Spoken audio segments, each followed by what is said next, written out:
terms of creating characters, Verdi gives you the tools to create unbelievably strong, recognizable characters with very recognizable desires and problems on the stage.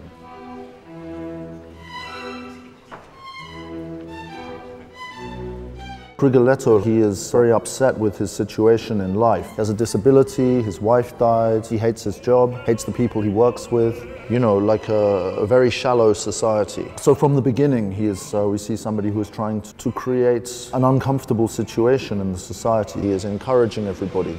Behave worse, betray all your friends, you know, take your friend's wife. You know, he uses every opportunity to make them suffer. The problem for him is that by creating this situation, he creates also the possibility that the one thing he really treasures, which is his daughter, will be damaged. And once this happens, he doesn't realize that this is to do with his own behavior. He believes it's now to do with, again, the society, the Duke. And he thinks the one way to rescue his daughter and to rescue himself is to keep going further, more intensively with this idea of revenge.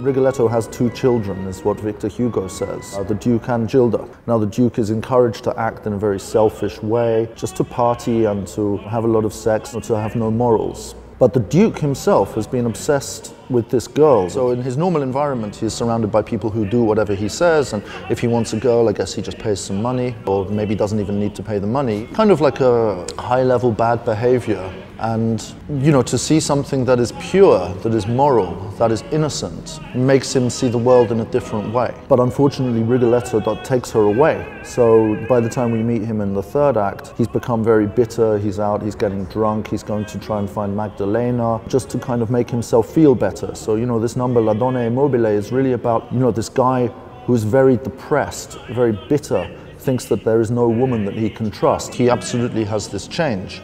Or at least he has the possibility of the change, but then this possibility is taken away.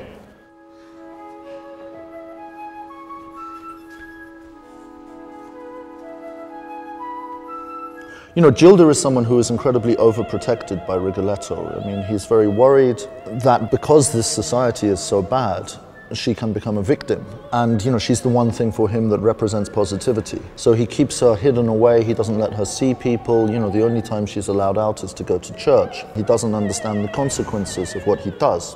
But in fact, Gilda is a typical Verdi heroine in that she is analyzing everything, she is looking to develop, she wants to be able to discover the world. So the opera, what we see actually is a growth, development of Gilda, particularly once she gets this name from the Duke. Of course, sadly it's a fake name, but now she knows something for the first time in her life. She has a name, so that's why she is singing Caro Nome. And then I think in the second act, after she has been kidnapped, she wants to explain to her father that the relationship with the Duke could be very, very strong. But he's unable to listen to this, he's unable to accept it, so the conversation that we all want to happen never does happen.